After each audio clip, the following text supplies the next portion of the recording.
Bismillahirrahmanirrahim. Assalamu alaikum. Today we are going to have our lecture number 3. The topic is noun cases. Before starting it, let me tell you that this is going to be under the head of a noun. Let us deal at first what is meant by a noun case. The case of a noun tells us about the position or function of a noun in a sentence. It means that how the noun is having its impact on the other part of the sentence we are going to study in the noun cases. For example, if the noun is in a singular form, then it will take a singular verb. If a noun is in a plural form, then it will take a plural verb. It means that the noun is having an impact on other part of the sentence. We have 4 cases in noun topic. Number 1 is nominative or subjective case. Number 2 is objective case, which is subdivided into accusative and dative case.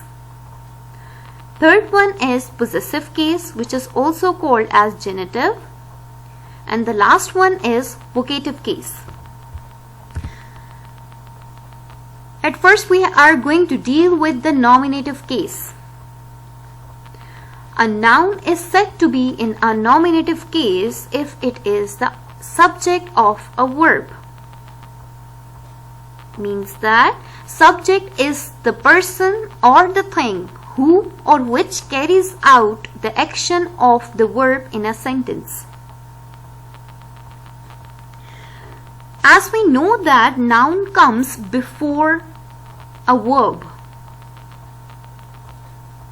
Nominative case is also called as subjective case because it enhances or it explains the subjective pronouns as well. Let me recall you here that subjective pronouns include I, you, he, she, it, we, they. Let us discuss the examples of nominative case. Number 1 is John is an intelligent boy. In this example, John is a proper noun as well as the nominative case because it is used in a place of a subject. In example number 2, the painter paints the portraits.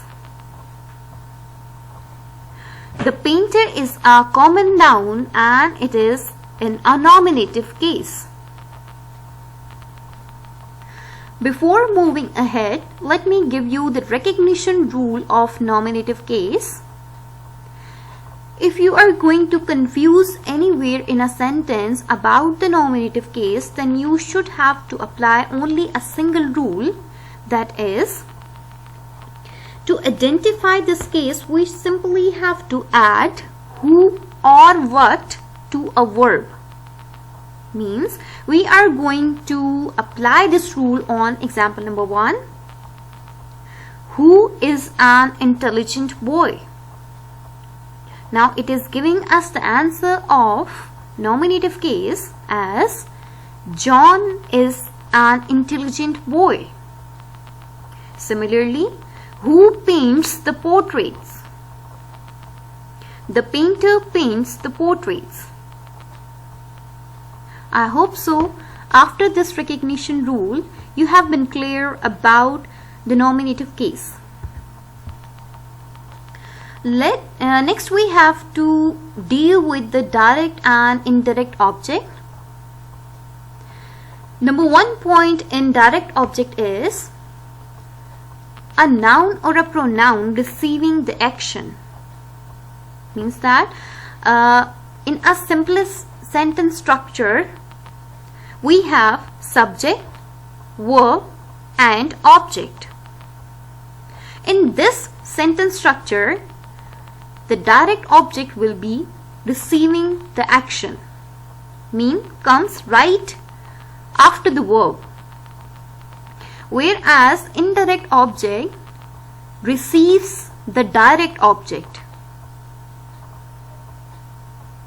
Number 2 point is, it does not depend upon the direct object. Direct object is not going to depend on anything other than verb. Whereas indirect object is going to depend on the direct object for its existence. Number 3 is, it is preceded by the verb. As I told you earlier that direct object is going to come after the verb in a sentence. Number 3rd point in indirect object is, they are usually preceded by prepositions.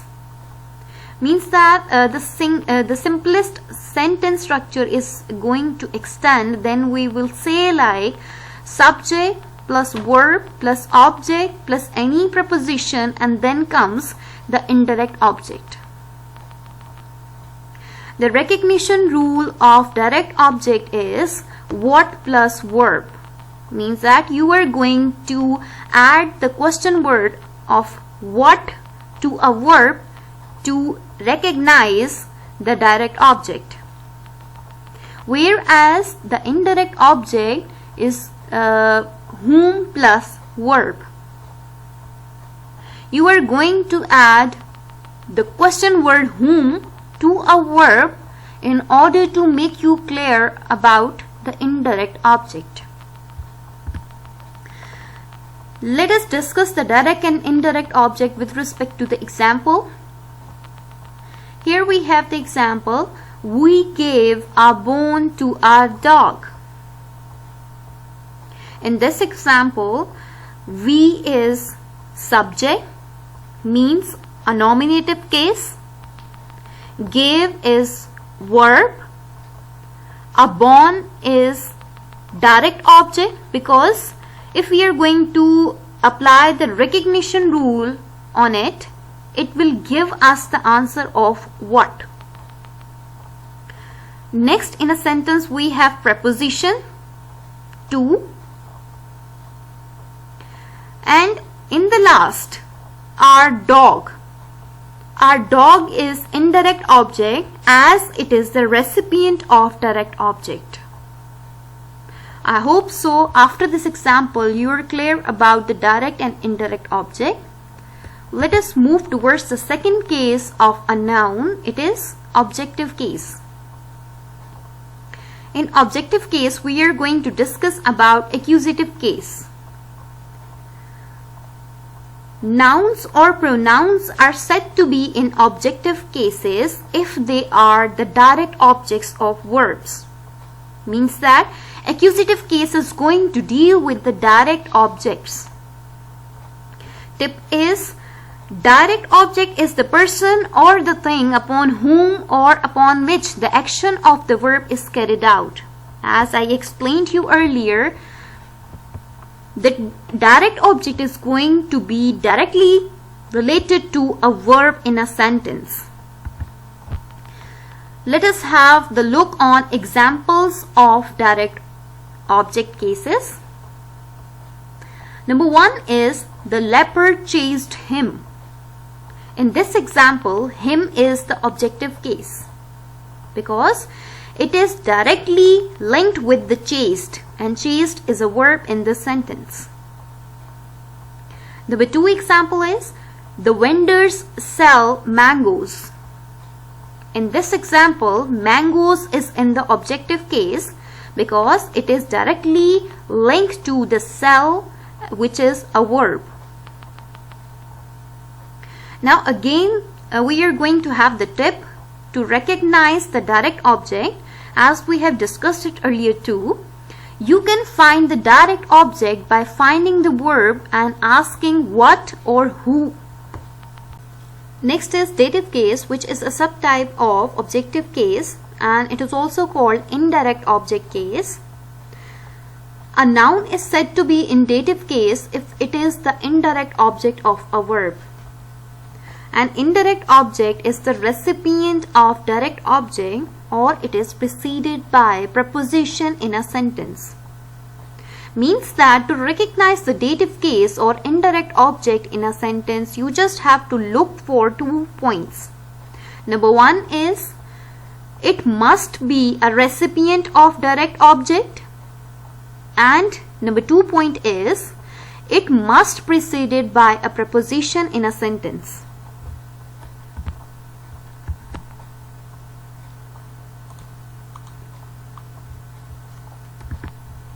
Examples of the dative case. Number 1 is he gave an assignment to me. In this example, gave is a verb. Direct object is an assignment because it is receiving directly a meaning from a verb. Indirect object or the dative case is me. Number 2, in number 2 example, he wrote a letter for her. In this example, wrote is a verb. A letter is direct object, whereas her is indirect or dative case. Before moving towards the possessive case, we should have a grip on the forms of a noun as well as pronoun. Let me share an important point with respect to the noun, that noun except the possessive case does not change the form. To make a possessive case of a noun, we just have to add apostrophe or letter S. Whereas pronouns, however, do change form when they change case. These changes are most clearly illustrated among the personal pronouns. Let us discuss with respect to the case. Nominative case will go with I, we, you, he, she, it, they. As it is also called subjective case, so we are going to consider the subjective pronouns here. In objective case, we should have me, us, you, him, her, it, them. Whereas in possessive case, it will be my, our, your, his, her, its, their.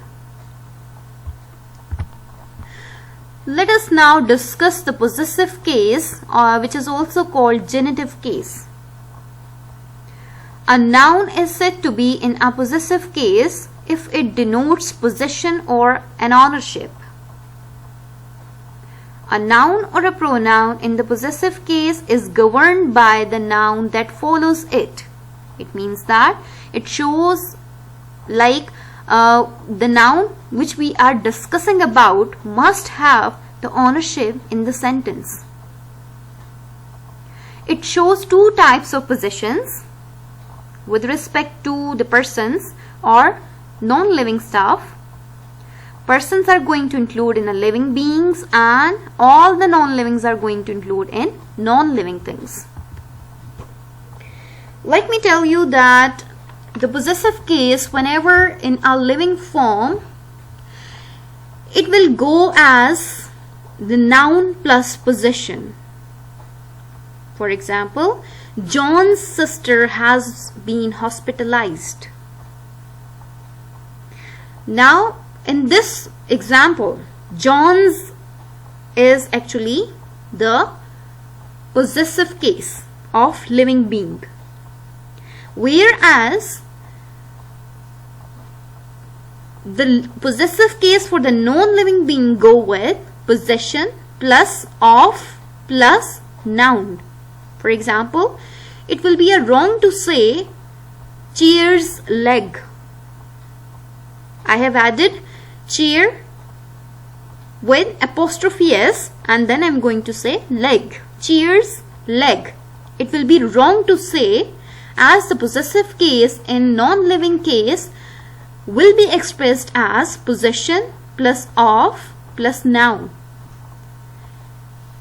it will be correctly said as the leg of chair instead of chair's leg.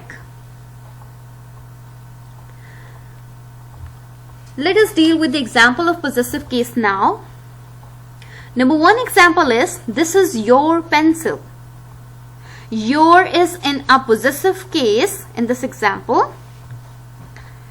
Example number two, it is our idea. Our is the possessive case in this example. Example number three, John's sister has been hospitalized. As we have discussed this example earlier, John's is in the possessive case.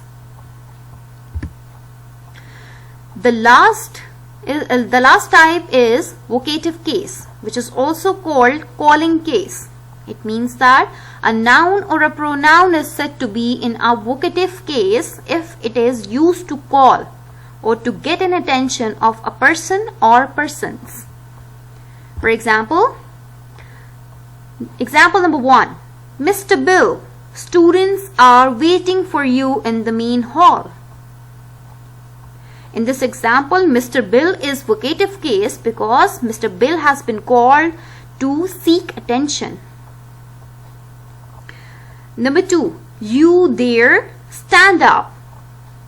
You in this example is vocative case because we have used this word to get attention or to call. Number three, brother, a letter for you.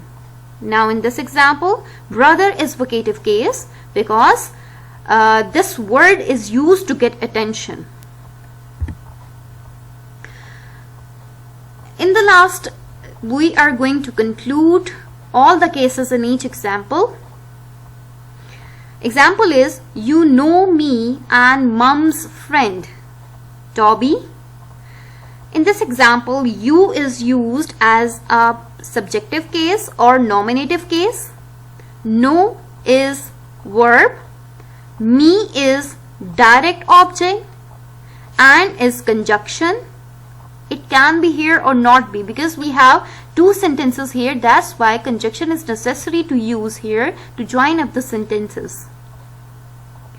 Mums is going to include in a possessive case, whereas Toby is vocative case. I have prepared a quiz for you. Number one,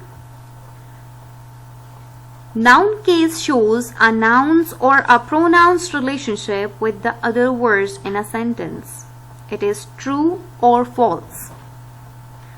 Number two, the nominative case shows the subject of a verb. It is true or false. Number three, in English, nouns change their forms in any of the cases other than possessive case. It is true or false. Number four, which case is being described below? This case is for a noun or a pronoun that is the direct object of a verb, the indirect object of a verb, or the object of preposition. Options are subjective case, objective case, or vocative case. Number five, select the case of underlined word. Take her away. Options are objective case, possessive case, or nominative case. Number six, select the case of underlined word. I think that Mark will be late.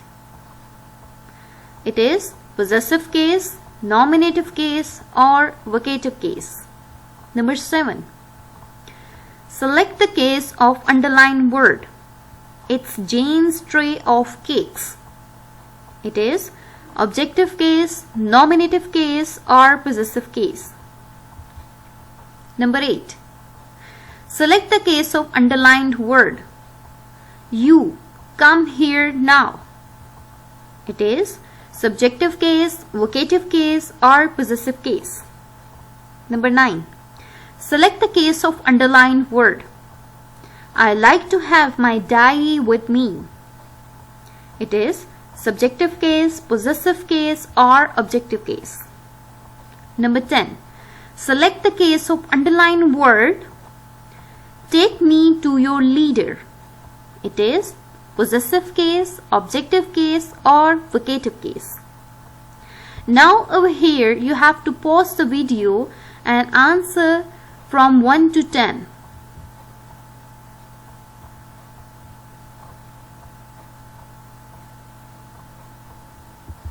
Let us discuss the answers.